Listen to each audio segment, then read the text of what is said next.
Hola, buenos días. Tengo el gusto de presentar al doctor Eduardo Santos con esta charla, esta plática sobre detección y localización satelital de objetos no autorizados que nos hace el favor de compartir en estos seminarios del trimestre 24I. Me voy a permitir leer una pequeña semblanza del doctor. El doctor Eduardo Santos estudió la carrera de Ingeniería Electrónica en la Universidad Autónoma Metropolitana. Hizo una maestría en Ingeniería Eléctrica con especialidad de Comunicaciones en el Centro de Investigación y Estudios Avanzados del Instituto Politécnico Nacional, el CINVESTAP. Finalmente, hizo su doctorado en el Master University en Ontario, Canadá, bajo la supervisión del doctor Simon Hiking. Su experiencia laboral incluye sistemas de comunicaciones, procesamiento de señales, seguimientos de objetivos, radar y machine learning. Durante los últimos años, ha trabajado para proyectos con la Agencia Espacial Canadiense y actualmente trabaja en la empresa MDA Space, que desarrolla satélites y robots para el espacio. Agradezco mucho, Eduardo, por la charla de hoy y te cedo la palabra. Muchas gracias, doctor. Am, ¿Qué tal a todos? Bienvenidos.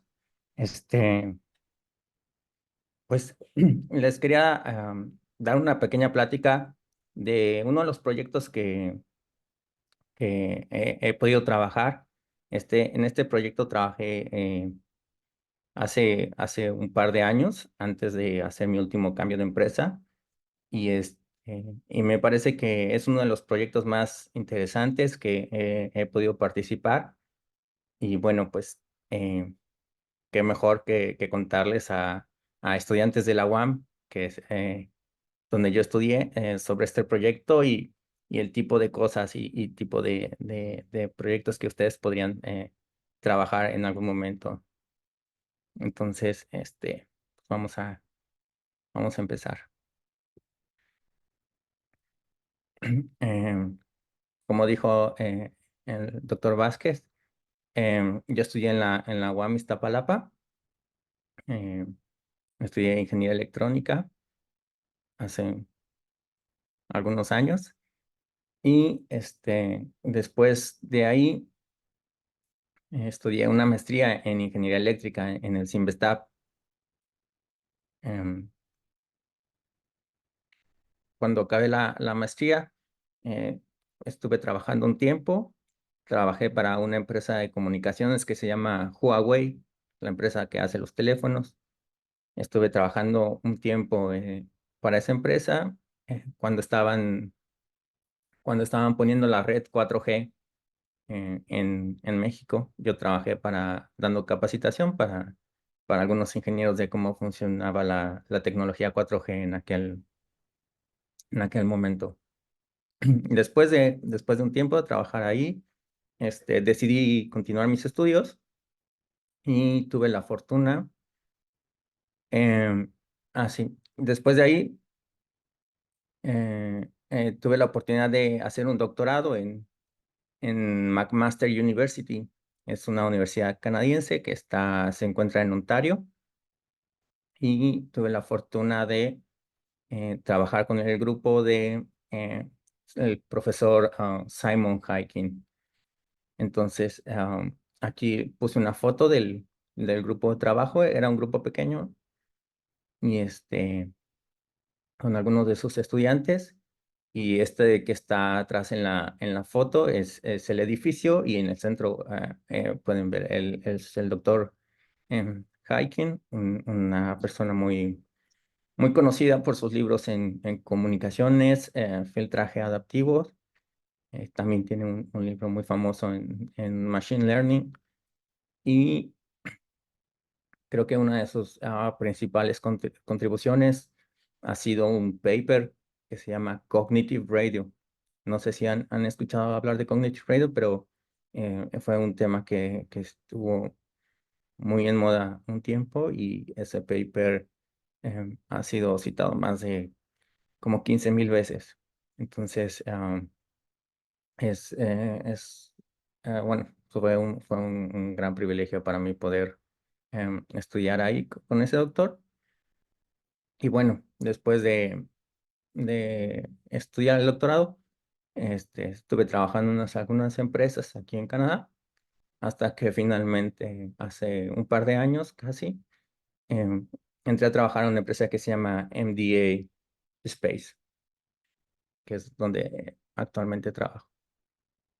Entonces, les quería contar un poco, aunque la práctica que les voy a dar no es de mi trabajo en MDA Space, porque es información confidencial.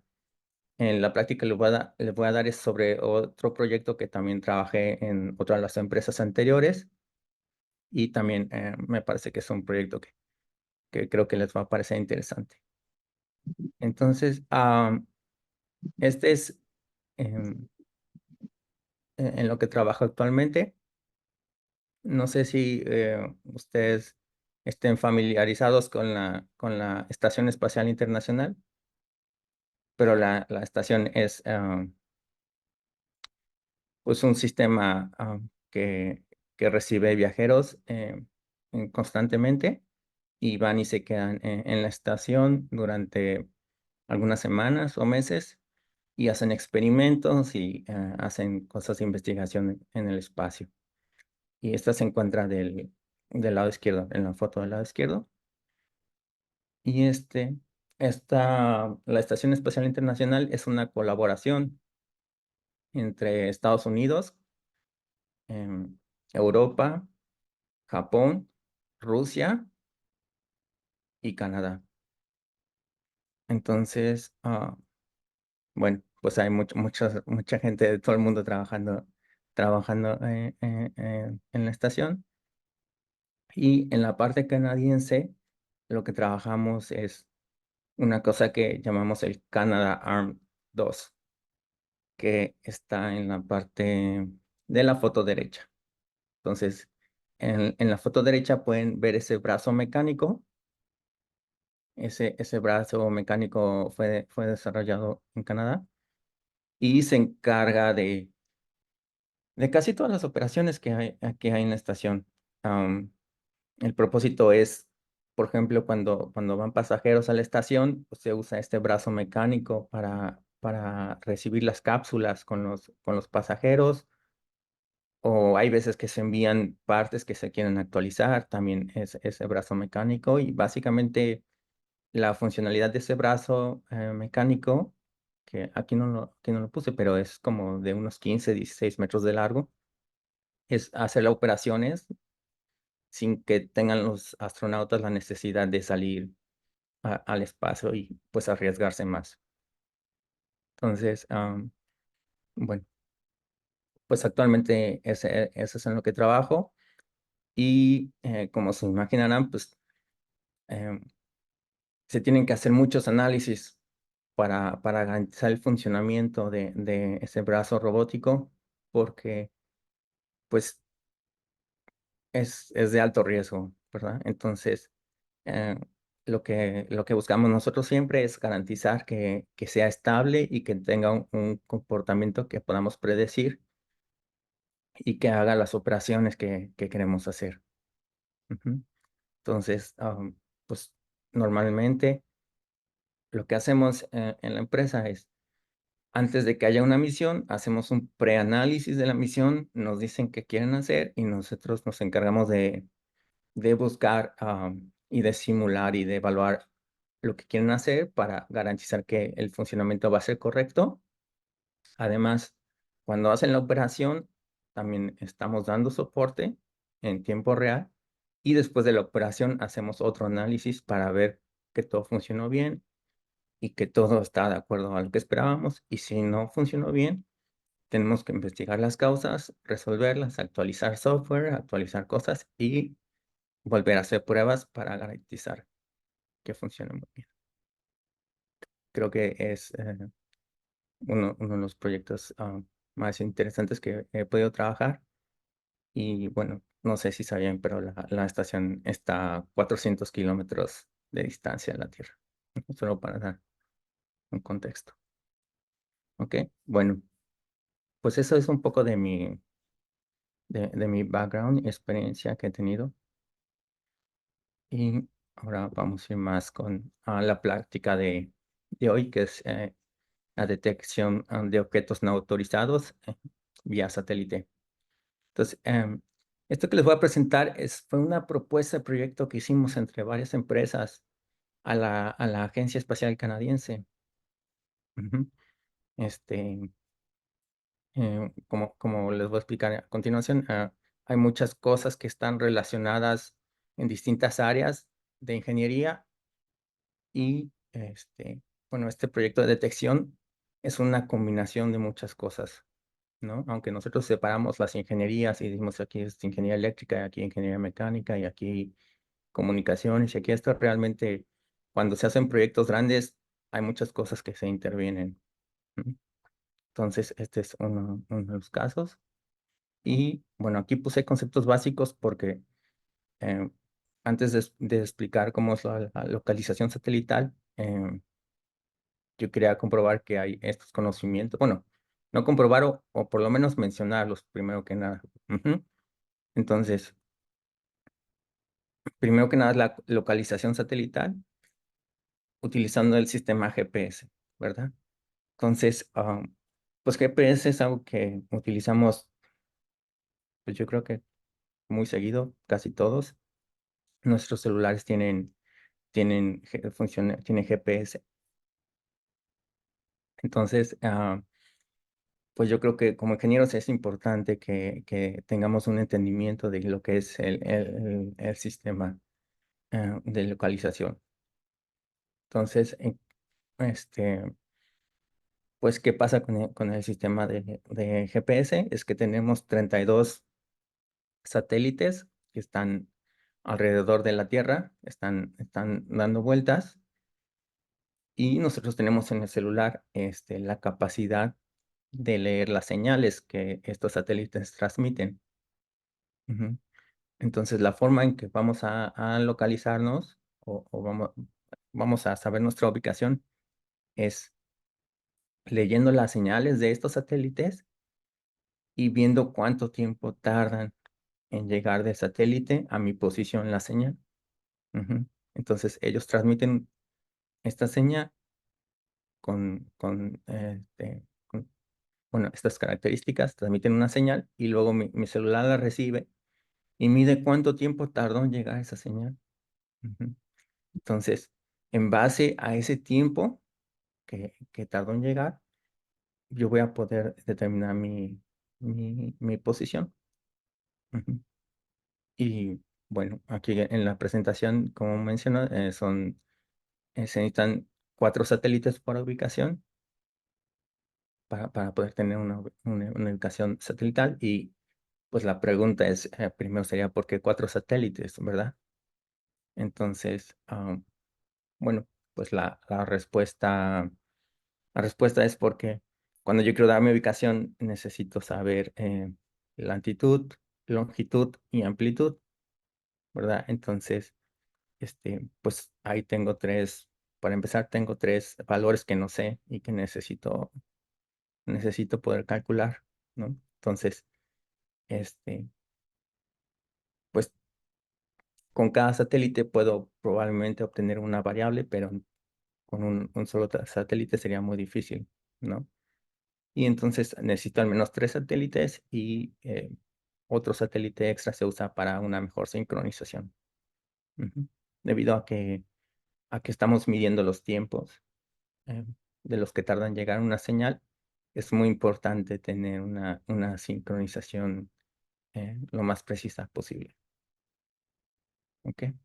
Entonces, bueno, ese es el sistema satelital. Y aquí tengo algunos parámetros que pude ver de algunas tablas de este sistema. Y, por ejemplo, el sistema GPS tiene algunas bandas de frecuencia. Aquí esta dice L5 INQ, pero tiene desde L1, L2, L3, L4 y L5 es de las más recientes, pero hay distintas bandas. Aquí también viene la frecuencia central que es 1176.45 MHz. Ah, También viene la técnica de acceso, que es CDMA. Entonces, no sé, no sé si todos aquí son de comunicaciones o son de ingeniería electrónica. Eso no está o son de distintas ingenierías, Y además de... la mayoría son de comunicaciones, computación y algunos matemáticos y biomédicos, pero sí, Ok, sí tienen conocimiento de esto. ok. Sí, sí, los que están en comunicaciones deben de saber bien qué es el CDMA. em, En los que no están en comunicaciones, pues pregúntenle a sus compañeros de comunicaciones. Pero es una tecnología que fue utilizada para el 3G, para los teléfonos 3G. Entonces ya es, pues, medio viejito, ¿no? Pero, bueno, es lo que se ocupa, esa técnica. Y también se ocupa una técnica de modulación que es BPSK, que es Binary Shift Keying. Y bueno, eso también es algo que la gente, al menos la gente de comunicaciones, debería saber. Pero bueno, es solamente una técnica de modulación. Ujú.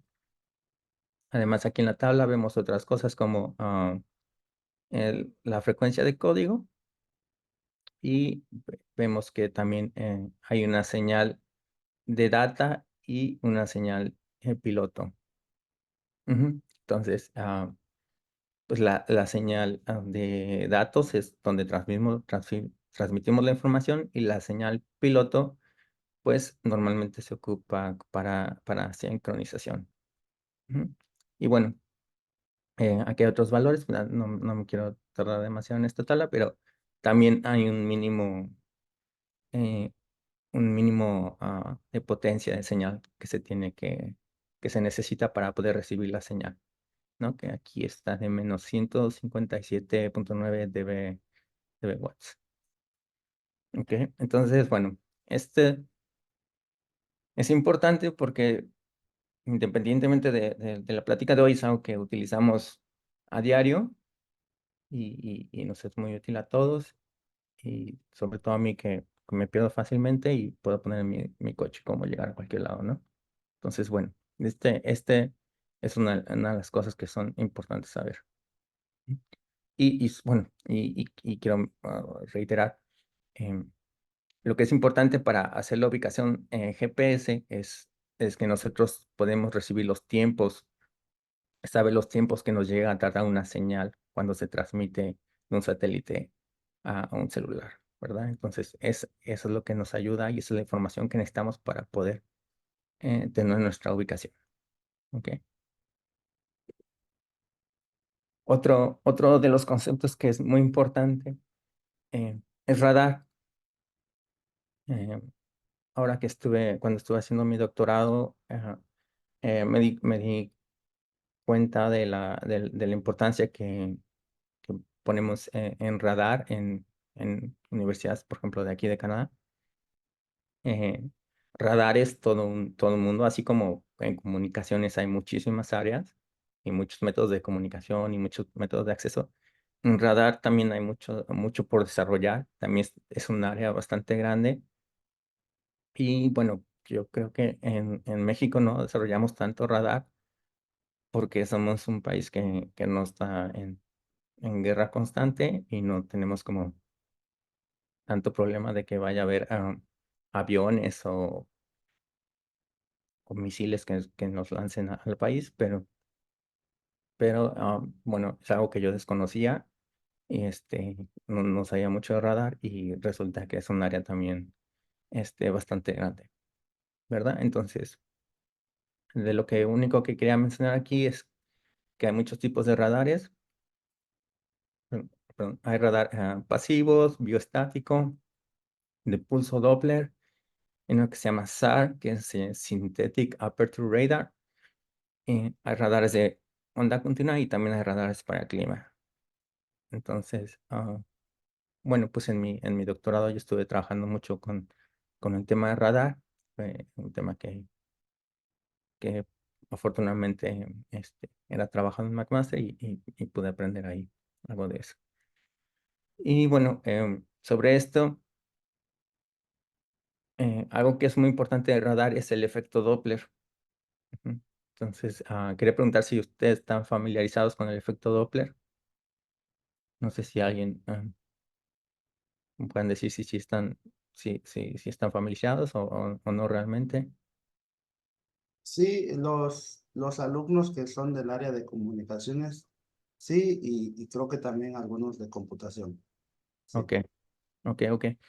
Bueno, el efecto Doppler es el cambio de frecuencia en una señal debido al movimiento. Entonces, por ejemplo, aquí en la imagen que tenemos, tenemos un radar que emite una señal con cierta frecuencia. Ujú. Pero cuando tenemos un objetivo que refleja esa señal, que se está moviendo con una velocidad, con cierta velocidad en este caso en dirección opuesta, ¿verdad? La señal reflejada va a cambiar de frecuencia debido a la velocidad del objetivo en el que se está reflejando. Ujú. Entonces, creo que también un ejemplo muy común que se menciona es cuando las ambulancias van pasando, si pasan muy cerquita de ti o van más lejos y dependiendo de la velocidad, se escuchan diferente sonido y eso es debido también al efecto Doppler. Ujú. Y bueno, pues gracias a que el efecto Doppler depende de la velocidad, nosotros podemos utilizar ese cambio de frecuencia como información. Si queremos, por ejemplo, después calcular la velocidad de ese vehículo, de ese avión, es lo que podemos extraer esa información a través del efecto Doppler que podamos medir. Ujú. Y otra cosa que es importante sobre radar es una cosa que se llama la sección de radar equivalente. Y la sección de radar equivalente es una medición de qué tan detectable es un objeto para un radar. Se conoce como RCS. Ujú. Entonces, hay objetos que dependen del tamaño, construcción, la forma, el material, que son más o menos detectables para un radar. Ujú. Entonces, por ejemplo, en este caso, un avión, pues es un avión, un Boeing, no sé, 747 o algo así, pues es bastante considerable en tamaño y lo podemos detectar más fácilmente a que si fuera un avión chiquito o otro tipo de objeto, ¿verdad? Entonces, em, para nuestros sistemas también siempre es importante considerar el RCS de los objetivos que queremos detectar. Ok, entonces voy a continuar. Y este es otro de las cosas que utilizamos y necesitamos como base, porque todo esto va a estar en conjunto cuando explique cómo se hace la detección satelital, pero quiero explicar qué son estos como fundamentos que necesitamos.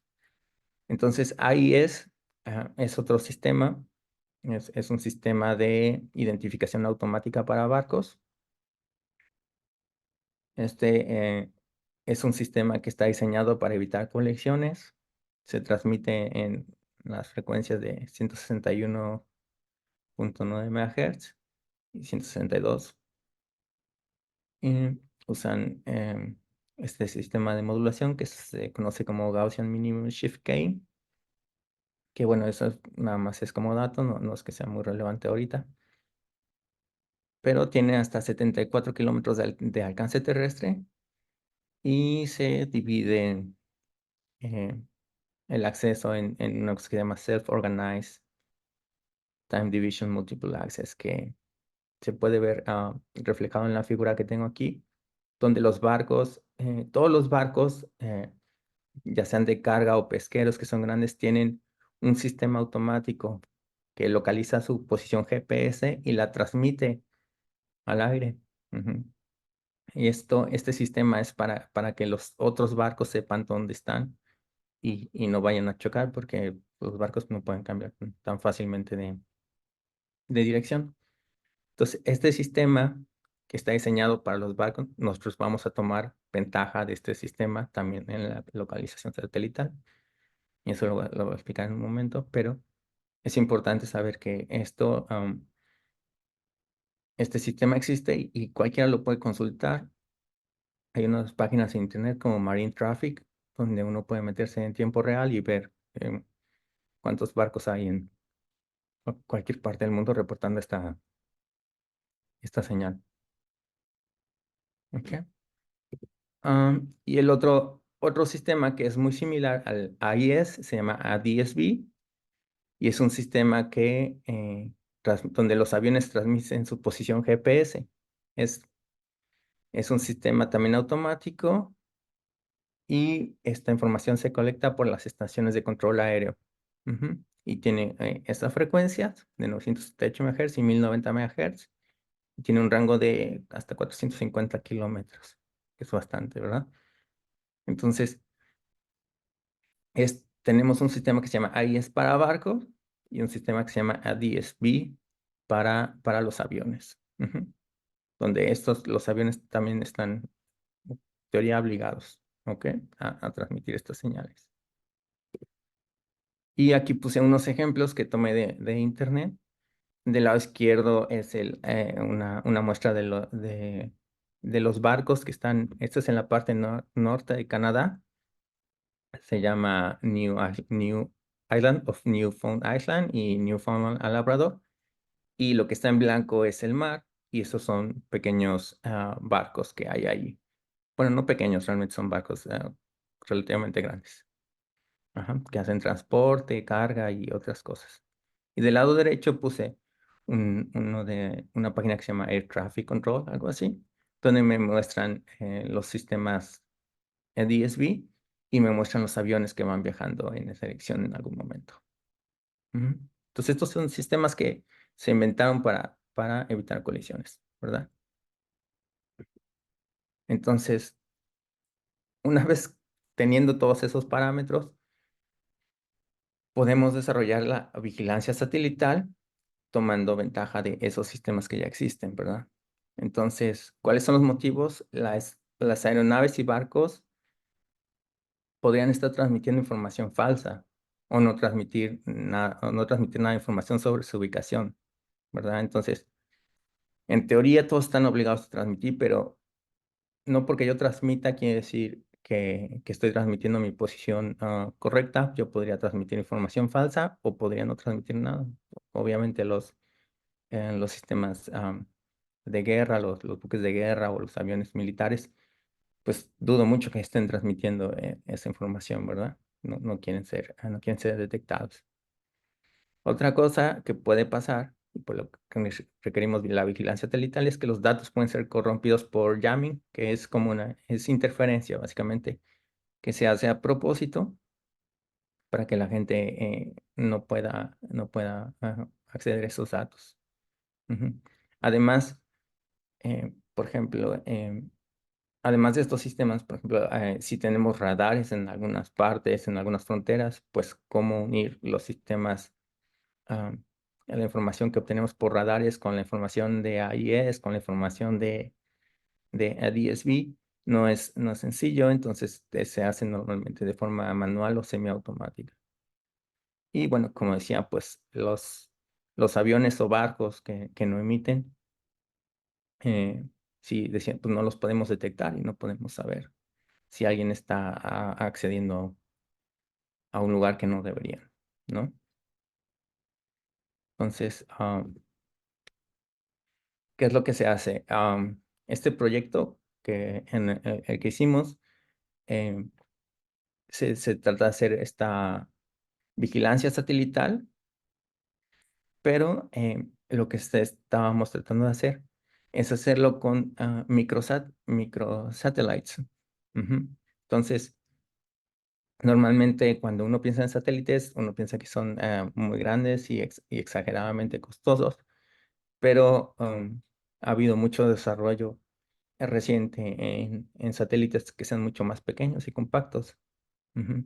Entonces, aquí puse estos ejemplos.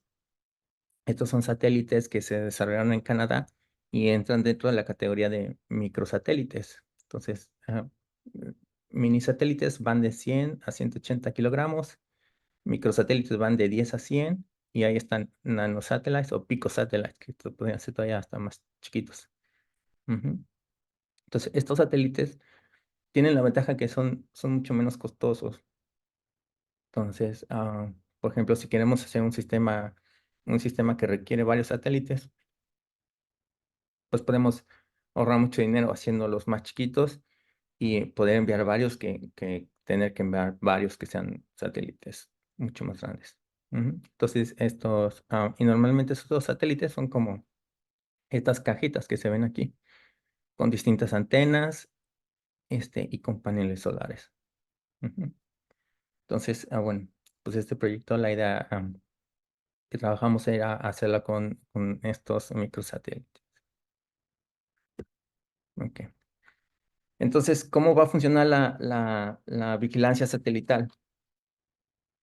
Eh, Vamos a tener dos tipos. Ajá, vamos a tener dos tipos. Una que va a ser para objetivos emisores, que son los aviones que transmiten ADS-B, los barcos que transmiten AIS, y vamos a utilizar un sistema que se llama Time Difference of Arrival y Frequency Difference of Arrival, donde vamos a medir la diferencia de tiempos y la diferencia de frecuencias que nos lleguen la señal a los satélites, y de ahí vamos a localizar la fuente emisora. Ujú. Y el otro método, bueno, los otros que queremos localizar son los objetivos no emisores, y eso lo vamos a localizar utilizando una técnica que se llama reflectometría, que detecta señales reflejadas en objetivos. ¿Ok? Eso es similar al radar en cierta forma, porque en radar tú transmites una señal, tu objetivo la refleja y tú calculas su posición. Entonces, nosotros vamos a querer utilizar algo igual, pero como no podemos poner radares en todos los lugares, lo que vamos a utilizar son los satélites GPS. Vamos a utilizar las señales que transmiten los satélites GPS para localizar. Esas señales, pues también van a ser reflejadas en los objetivos que pueden ser barcos o aviones, y esas van reflejadas al espacio, y nosotros podemos utilizar también estas técnicas para localizar la fuente emisora. Ujú. Entonces, por eso quería mencionar lo del radar, porque es una forma de radar en cierto modo. ¿Ok? Entonces, am, ¿qué más vamos a hacer con la vigilancia satelital? Vamos a poder comparar información en los mensajes de DSB en AES. ¿Qué quiere decir esto? Que, por ejemplo, nosotros en el satélite podemos poner un receptor de mensajes AES y podemos leer los mensajes y vemos que un barco dice, pues esta es mi ubicación.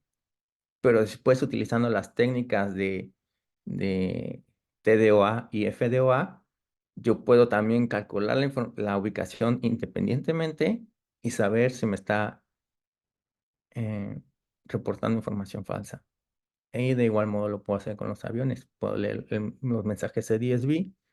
Ahora yo calculo con el tiempo que me tarda la información llegar a mi satélite, calculo la ubicación y puedo decir, ok, ok, pues este me está transmitiendo cosas que no son ciertas.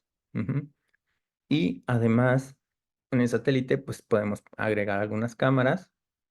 Entonces, normalmente, por ejemplo, nosotros teníamos el planteamiento de utilizar imágenes infrarrojo y poder capturar la información de los aviones o barcos que quisiéramos, que estábamos tratando de detectar. Entonces, con eso puedes confirmar también, por ejemplo, el tamaño, ujú, y la clase de barco o de avión. Ujú. Entonces, ¿cuáles son los objetivos aéreos? Pues el más ambicioso era poder conseguir un misil balístico. Otro es avión comercial, bombers y fighter jets, ¿verdad? Y cada uno de esos, pues, tiene distintas capacidades de velocidad y tamaño. Entonces, el tamaño lo que nos va a ayudar, saber el tamaño es para saber lo que, eh, el que se llama RCS, que es qué tan detectable va a ser un objetivo o no. Ujú. Y los objetivos náuticos que queremos detectar son los barcos que van desde las guardias costeras hasta los portaaviones. Ujú. Entonces, podemos detectar fragatas y otro tipo de barcos. Ujú. Aquí muestran la velocidad y el tamaño de los objetivos que está ese propósito de localizar. Entonces, ¿cómo localizar los objetivos emisores? En este caso, la misión estaba planteada lanzar múltiples de estos microsatellites. Ujú. El número de satélites también estaba por definirse. Mínimo necesitábamos mínimo 3, pero era parte de la propuesta ser 4 o 5. ¿Por qué? Porque entre más satélites tengamos, más información podemos recibir. Ujú. ¿Y cómo vamos a hacer esa localización? En este caso, para los objetivos emisores va a ser una localización similar a la de GPS. Si nosotros recibimos un mensaje de un barco con una señal AIS, la recibimos en el satélite, podemos em, ver la información de ese barco y aunque no tenemos la sincronización que tenemos con el GPS, porque no sabemos exactamente a qué momento lo transmitió, lo que podemos es asegurarnos que recibimos esa misma señal en otro satélite y hacer una diferencia entre estos dos tiempos. Entonces, utilizando la diferencia entre esos dos tiempos y utilizando la diferencia entre esa señal y otro satélite, hacemos otra diferencia entre esos tiempos y con eso podemos calcular la posición de los barcos. Ujú. Am, Igualmente, para los aviones también utilizamos esa técnica y podemos también saber su posición. Aunque para los aviones sea un poquito más complicado porque los aviones tienen mucho movimiento y nos introducían unas variaciones en efecto Doppler que nos causaban un poco de pérdida de precisión cuando queríamos hacer la localización. Pero bueno, en general, estos dos, la detección de los objetivos emisores era relativamente no tan compleja como otro. Una cosa que es importante mencionar aquí es estos sistemas de AIS, de aviación y de barcos de transmisión de frecuencia, realmente fueron diseñados para no hacer colisiones entre ellos. Nunca fueron diseñados para estar recibidos por satélites. Pero eso fue algo que se detectó en algún momento. Se hicieron pruebas y por lo que sé, uno de los primeros lugares donde se hicieron este tipo de detecciones fue en la Estación Espacial Internacional, por ejemplo, donde pusieron antenas AIS y vieron que podían recibir estas señales a pesar de estar a 400 kilómetros de distancia, ¿no? Que es muchísimo. Entonces, eh, bueno, a mí me sorprendió y me parece muy interesante que algo que no fue diseñado para ese objetivo pueda tenerse otra aplicación, ¿verdad? Entonces, bueno, pues utilizando esa información transmitida, vamos a poder localizar tanto estos aviones como los barcos. ¿Ok? Ah, vamos a seguir. Ahora, este es todavía más interesante porque ¿cómo detectas los objetivos que no son emisores? Bueno, pues tenemos los satélites GPS, ¿verdad? Y tenemos 32 satélites que están transmitiendo constantemente. Entonces, lo que vamos a poder hacer es, eh, el GPS transmite la señal refleja en algunos de los objetivos y nosotros podemos recibirla en un satélite. Bueno, aquí nada más puse un satélite, pero realmente acuérdense que les mencioné que tienen que ser varios, o sea, estábamos viendo cuántos sean los mínimos indispensables, ¿verdad? Entonces, la señal se transmite, se refleja en el objetivo y se puede detectar. Por supuesto, esta detección es más complicada y es más difícil porque la señal va a ser mucho menos fuerte que los sistemas AIS. Ujú. Entonces, para poder hacer esta detección, hay una técnica que se llama como mapas se llaman Delay Doppler Maps, que se llaman mapas de retraso de señal, retraso de tiempo y de frecuencia. Ujú.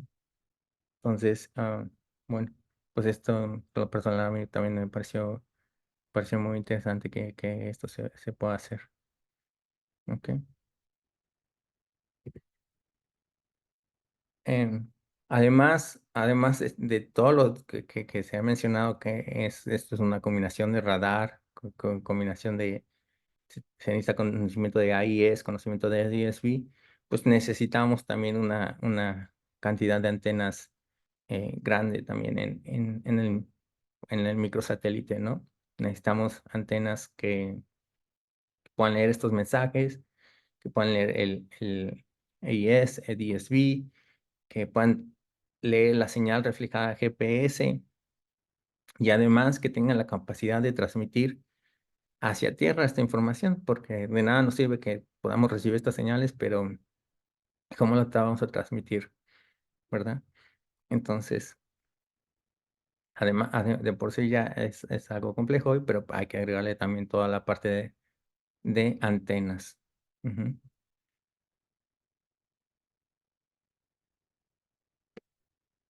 Y bueno, para poder hacer este tipo de detección, se necesita, la gente de comunicaciones probablemente está muy familiarizada con esta parte, se necesita hacer un cálculo del costo del enlace. Ujú. Entonces, en el cálculo de costo del enlace, pues necesitamos saber la potencia de transmisión, las distancias, las pérdidas por trayectoria, necesitamos saber las ganancias de las antenas, el nivel de la potencia de la señal recibida, el nivel de ruido, la relación señal a ruido requerida. Y esto es para cada uno de los sistemas. Este es para ADS, este es para ADS-B, para la parte de GPS. Y aquí no puse, por ejemplo, la parte, si yo quiero transmitir a la Tierra, pues también qué sistema voy a utilizar para transmisión, qué capacidad de datos. ¿Ok? Entonces, esto es también parte del análisis, análisis del proyecto que se tiene que hacer y que hicimos, ¿no? En aquel momento. Y bueno, pues demuestra que también que esto sí es factible, ¿no? No solamente teoría, se presentó como una propuesta. ¿Ok? Y esta técnica se utiliza para los mapas Delay Doppler, se utilizan para las técnicas donde utilizamos la reflexión de GPS. Ujú. O sea, el GPS va a reflejar, pero como la señal es tan baja, necesitamos hacer una cosa que se llama DDM. Y lo que nos da el resultado de estos DDMs es una medición en tiempo y frecuencia. Ujú. Así como utilizábamos las diferencias de tiempos para localizar en GPS, aquí vamos a utilizar el tiempo y la frecuencia para hacer esta localización. Y los mapas delay Doppler se construyen en cada satélite y se hace a través de una correlación entre la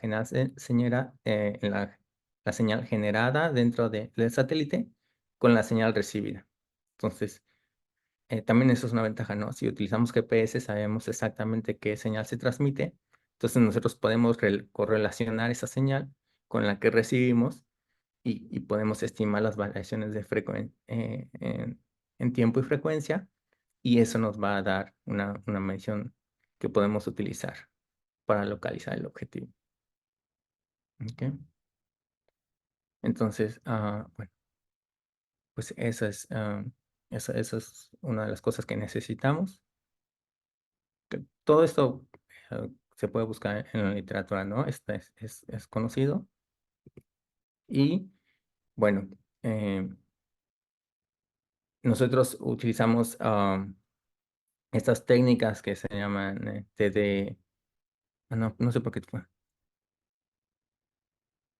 No es TDMA, perdón, es Time Difference of Arrival. Sí, aquí creo que este es un typo. Es TDOA y FDOA. En lugar de eso, perdón.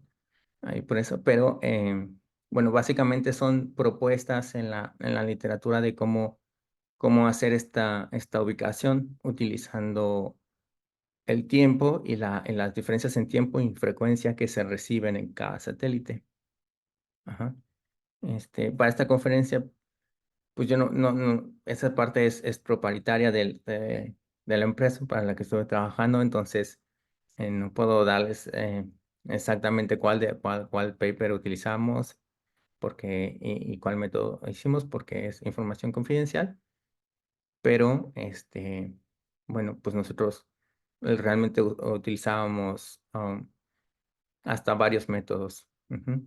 O sea, hay unos donde los métodos uno le da los valores de tiempo y frecuencia y se calcula en forma directa la posición, y hay otros métodos donde, por ejemplo, yo les doy mis mediciones y hago un proceso de optimización. Entonces yo digo, bueno, pues imagino que hay un objetivo aquí en este punto, estimo la velocidad y Doppler delay, comparo con mis mediciones y veo si mis mediciones, la diferencia entre mis mediciones que estoy suponiendo y las mediciones reales, y entonces trato de mover mi objetivo hasta el punto donde la diferencia entre el error de mis mediciones y mi error es el mínimo. Entonces ahí digo, ok, ahí está mi objetivo. Ujú. Entonces, este es para cualquiera de los estudiantes de ingeniería, este es un área muy interesante. Si alguno de ustedes quisiera trabajar en eso, creo que es un área muy buena, ¿no? Aunque no tanto trabajada en México, pero creo que es área muy buena. Y bueno, después de esto, eh, cuando nosotros estuvimos haciendo eso, tuvimos retos y hay retos que siguen abiertos, ¿no? Entonces, por ejemplo, en los retos de TDOA y FDOA, que son el número de sensores. Cuando nosotros revisamos la literatura, todos los métodos asumían que teníamos una gran cantidad de sensores. En este caso serían nuestros satélites, pero realmente en muchas aplicaciones, sobre todo en las espaciales, no tenemos la capacidad de tener muchos sensores. Entonces, este, eh, no hay, ya cuando uno busca métodos donde solamente puedo localizar con 2, puedo localizar con 3, con 4 satélites, realmente la literatura ya es mucho más chica. Ujú. Porque, bueno, a veces en la academia algunas condiciones se idealizan, pero en este caso, los números sensores no se puede. Otra cosa que también fue complicada cuando lo estuvimos haciendo es el de decidir el número de incógnitas. Por ejemplo, en los barcos, ah, la velocidad de los barcos es tan baja comparada con lo de los satélites que nosotros podíamos asumir que tenían una velocidad cero. y además de que tener una velocidad cero, sabíamos que la altura, pues era la altura del nivel del mar, entonces esa incógnita ya también la sabíamos. Entonces realmente, por ejemplo, para los barcos era la parte más fácil. ¿Por qué? Porque nada más teníamos que calcular la latitud y longitud, entonces solamente eran dos variables. Entonces no necesitamos tantos sensores. Pero para los aviones y para los aviones que se mueven más rápido era más complicado, porque si queríamos detectarlos, debido a que utilizamos el Doppler, también nosotros tratábamos de obtener la frecuencia, perdón, la velocidad. Pero al obtener la velocidad, estamos agregando 3 variables más. Entonces, no solamente son 3 variables de posición, latitud, longitud y altitud, también son las velocidades. Y entonces, entre más variables desconozcas y quieras calcular, más problema también vas a tener. O sea, se vuelve más complejo y más sensores. No hay tanta información para extraer. Entonces, ahí teníamos que hacer algunas aproximaciones y, por ejemplo, una de las cosas que asumíamos es, decíamos, bueno, pues sabemos que hay ciertos aviones que se mueven a esta velocidad, vamos a asumir esta velocidad, al menos, para no tener que estar calculando todas las velocidades, ¿no? Entonces, decíamos, suponemos que se mueven en el plano XY, pero que no está aumentando mucho de altitud. Pues poníamos algunas limitantes, pero bueno, es parte de la investigación que se tiene que hacer cuando se hace un proyecto de este tipo. Ujú. Y otra de las cosas era la observabilidad, que se refiere a cómo estaban en la formación de los satélites. Eh, También nos dimos cuenta que cuando hacíamos los análisis, dependiendo de cuál era la posición de los objetivos con respecto a los satélites, había veces que era más fácil para el sistema detectar la posición y para otros no. Ujú.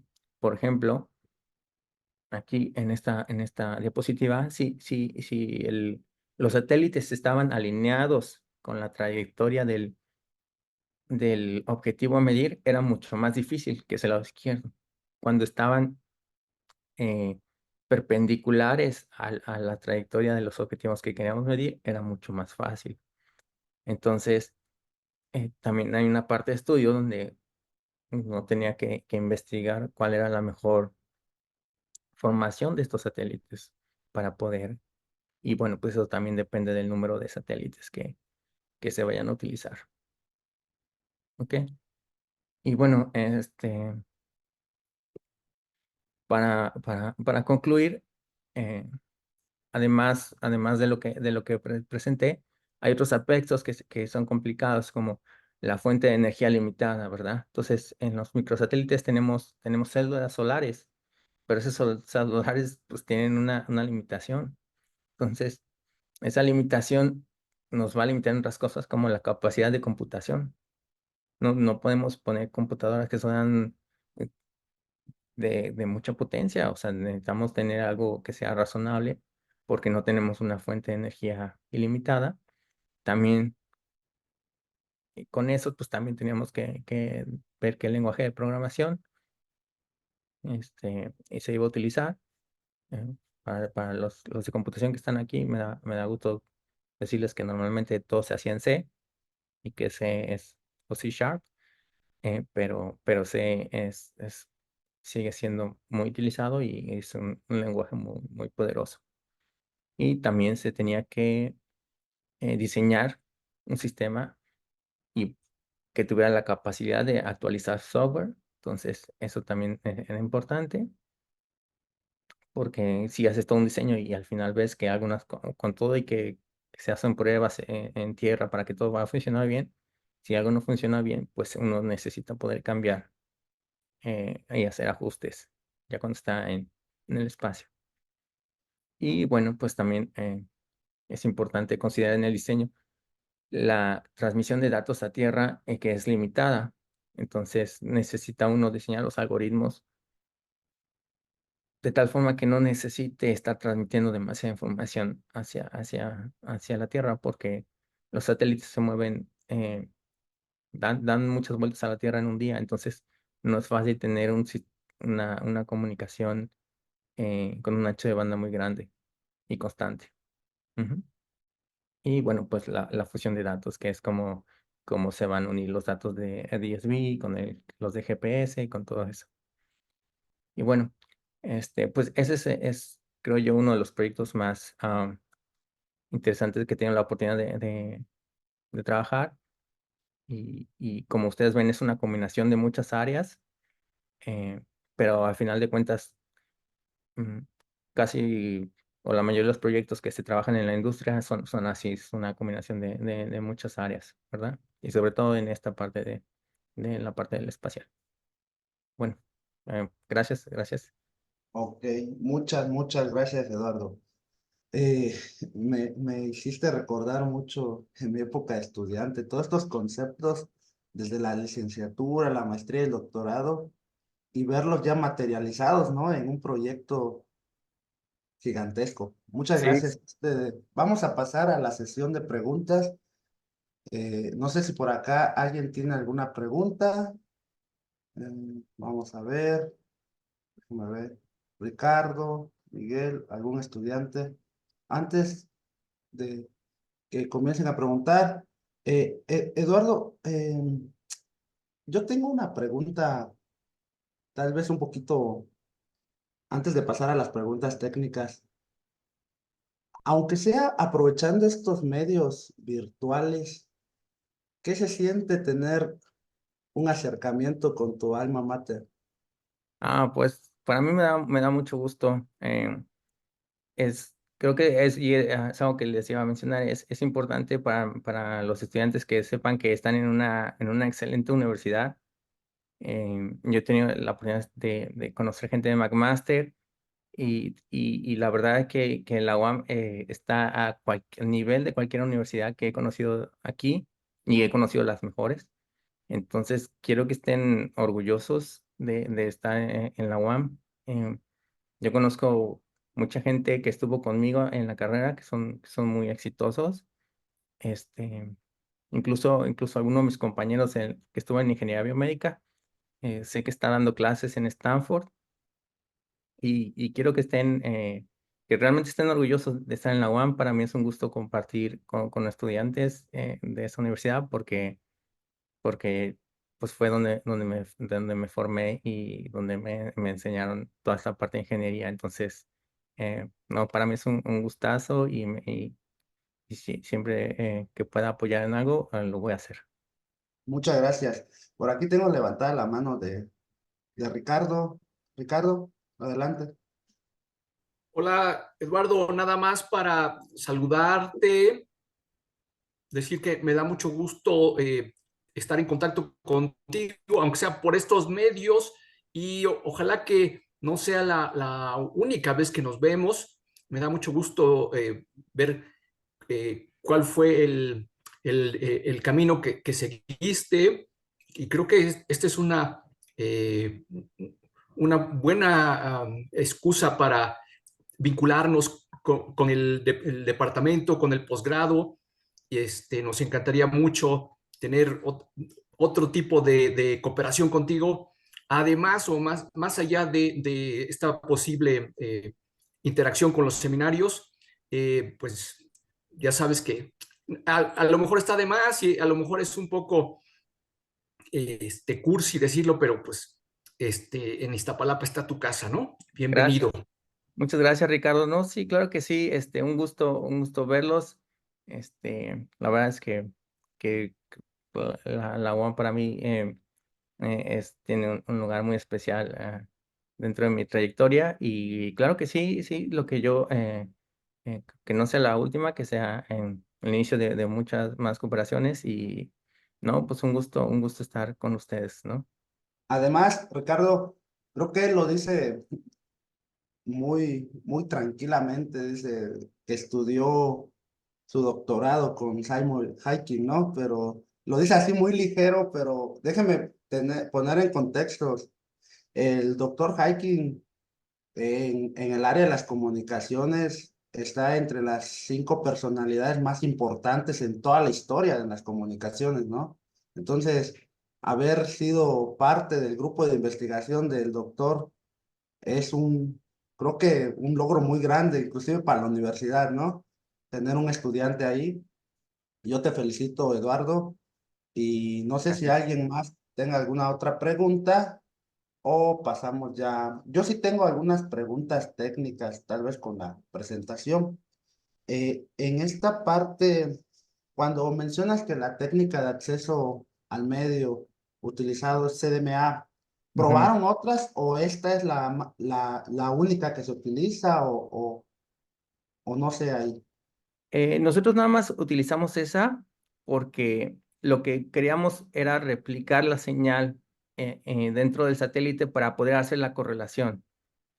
Entonces, nosotros lo que vimos es que las señales GPS se transmitían a través de CDMA y como nosotros necesitábamos crear la correlación, entonces también nosotros replicábamos esa señal CDMA para poder correlacionar, pero ¿O- no vimos otras señales porque y no qué sé. margen de precisión tienen? Margen de la ubicación. Ajá. Pues depende. Los barcos, si era por transmisión de AIS, los podíamos encontrar a una distancia de menos de 100 metros, o sea, una precisión. El error era de 100 metros para abajo, que Muy está bien. bastante bien. Pero para los aviones sí teníamos errores de hasta 1 o 2 kilómetros, dependiendo de la velocidad del avión. Pero es que para los aviones era más complicado por todas las variables que teníamos de velocidad. Sí. Ok, muchísimas gracias. ¿Alguien más desea hacer alguna pregunta? Ok, nadie más. Ok, pues yo te agradezco mucho tu participación, tu tiempo, Eduardo, y créeme que vamos a estar en constante comunicación contigo. No, con mucho gusto, muchas gracias a todos. Sé que fue mucha información, pero quería demostrarle a todos que hay muchas cosas que se estudian y que luego uno no sabe si las va a aplicar o no. Y realmente en un proyecto aplicamos todo y hay hasta cosas que te necesitan estudiar extras, ¿no? Entonces, pues Pues como les digo, siéntanse orgullosos porque yo he conocido a mucha gente de muchas universidades y la verdad es que la UAM tiene un nivel totalmente igual al que tenemos en otros países. Entonces, bueno, pues ojalá que sigan motivados con la carrera.